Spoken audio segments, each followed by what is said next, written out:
Hello everybody, I will be taking you through the paper A Quantum Variational Approach to Debugging Combinational Logic Circuits.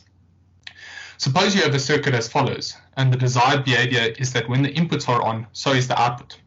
It can be seen that the combinational logic circuit cannot produce the desired specification. Before the physical implementation and after the hardware verification, you can then locate errors. In this case, either the AND gate needs to be an OR gate or the NOT gate needs to be removed. Notice that the type of error is in the gate implementation. These may occur due to specification changes, bugs in software, or human error. Since the error debugging does not assume a specific kind of fault model, such as stuck-at, bridging, open or break fault model, it has been called a model-free debugging approach. In order to determine whether a circuit specification is satisfiable, consistent truth values to a Boolean representation of the circuit must be assigned with the input and output states as constraints. You can find a method for the derivation of this canonical form in the paper. It's worth noting that the transform introduces a constant factor of literals per gate and therefore scales linearly with the number of gates. This representation of the circuit will evaluate to true if and only if the representation conforms to possible input-output assignments of the represented gates.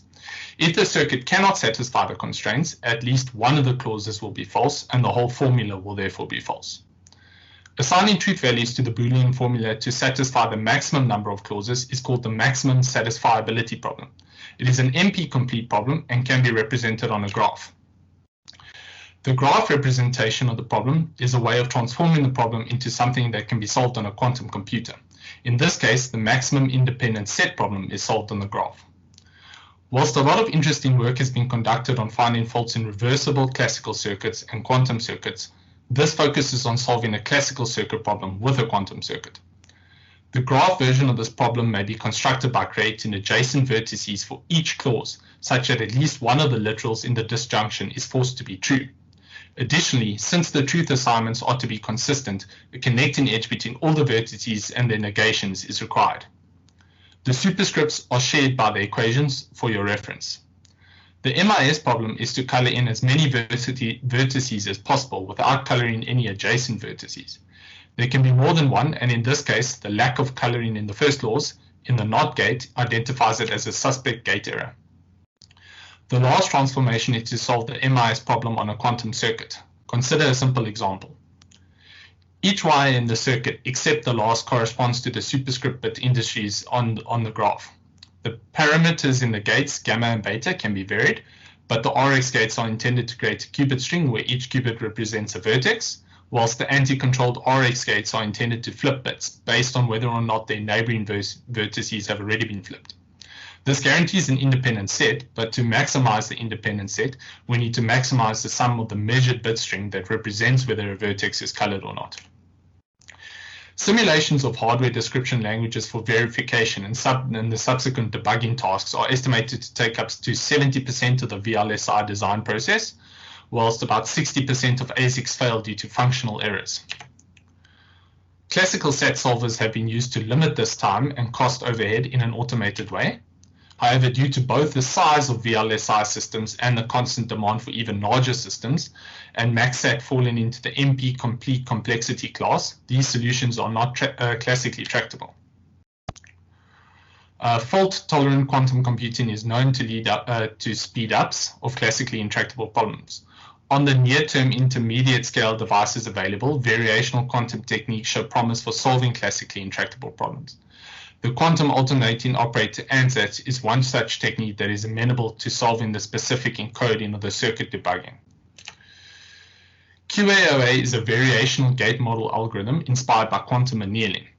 The adiabatic evolution is discretized into P steps using trotterization, a process that approximates the exponential law for complex numbers, since the law does not extend to non-commuting matrices.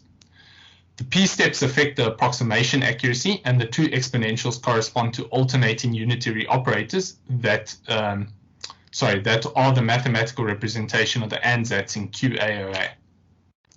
Beta and gamma operators are time steps in the discretized adiabatic pathway, or as one of the angles for the general unitary gate operations.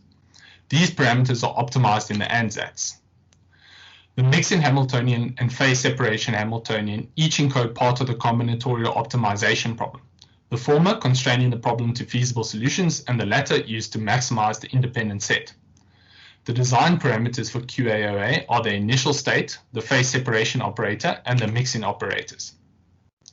Classically, the MIS objective function may be calculated by simply summing the individual bits of the bit string. To implement the hard constraints of the MIS problem, iterate through all the vertices, checking to see if its neighbors are not colored. If it is the case that all the neighbors are not colored, then the vertex itself may be colored.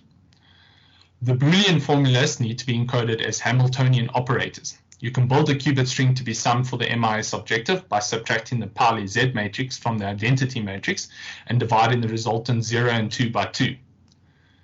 The sequential mix in Hamiltonian is applied to each vertex and its neighbors successively, noting the degree of the current vertex. Using trotterization as described earlier, the alternating operator ANZATs can be prepared. The mix in Hamiltonian may be implemented by a multiply anti-controlled Toffoli gate. However, often software requires the use of basic gates.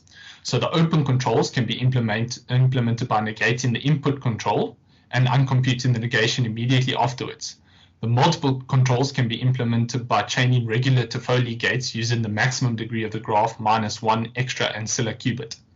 This increases the quantum register size but decreases the circuit depth. There are some extra steps you can make to further decrease the depth. The two adjacent inner Pauli S gates may be dropped as shown in the full ANZATs. The recommended initial state is the 0 state, since it is always a feasible solution to the MIS problem, and the qubits must remain within the feasible solution during the alternating operations. I use an initial state which encodes the input and output constraints. Depending on the order of iteration over the graph, more or less Pauli S gates may be optimized out, and there may be sequential mixes that can be computed simultaneously, decreasing the algorithm time slices. Also, because some of the inputs are fixed as circuit constraints or by being a negation of a constraint, they do not require a submixer and lessen the depth of the circuit further. This figure shows the results of running the QAOA algorithm on a GPU backend using an Addergrad optimizer at different p-level repetitions of the ANZAT operators. It can be seen that a level 3 repetition indicates a problem in either the NOT gate or the AND gate, whilst at a p of 2 and 1, the solutions either include an extra non-optimal independent set or only include one of the maximum independent sets. Variational algorithms may require many measurements to optimize the objective function. QAO mitigates some of the potential NISQ problems, since the outputs can be directly read out as classical bit strings and the gate resources scale linearly with the problem size. The variational parameters add some robustness against noise, and since the ANZATs have been prepared for the specific problem, the solution is constrained only to feasible states. This reduces the need for many optimizer iterations. Even given the ANZATs optimizations and the scaling, QAO requires quantum circuit that is too deep to run on a NISQ device and has a high entangling gate density due to constraining conditionals. However, VQE, another variational algorithm, briefly discussed in the paper, can, however, optimize the smaller problems with ANZATs small enough to run on a NISQ device. And I'm currently doing work on this. I'm increasing the problem size and the ANZATs as needed to get results for larger quantum circuits, and they actually do run on the NISQ devices. Thank you.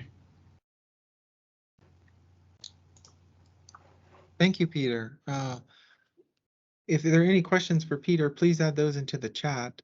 I thought I would ask one about the scaling of the method. Is that something that you have done much analysis on?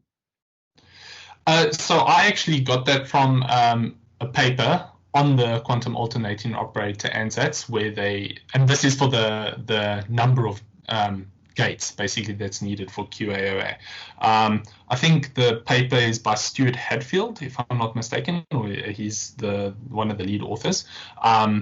And yeah, in there they do analysis of how many gates is required as the problem size scales, and yeah, their analysis shows it to be linear. So, but I haven't done work on it myself, yeah. Although, yeah, and obviously if there's some extra optimizations, it would, decrease the depth even further and the amount of gates. Yeah.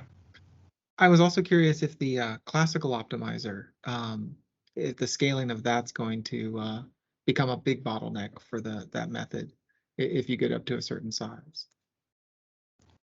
Oh, right. Yeah. So so the maximum independent set problem is in the complexity class NP complete. So it does scale very badly if you are to solve it classically. I know that there's a similar problem to the maximum independent set, maximal independent set. There are some heuristics and stuff that people have used for that to make it scale a bit better, and then it doesn't scale exponentially. But yeah, classically, the maximum independent set problem does scale exponentially. Yep. Oh, great. Well, thank you very much, Peter.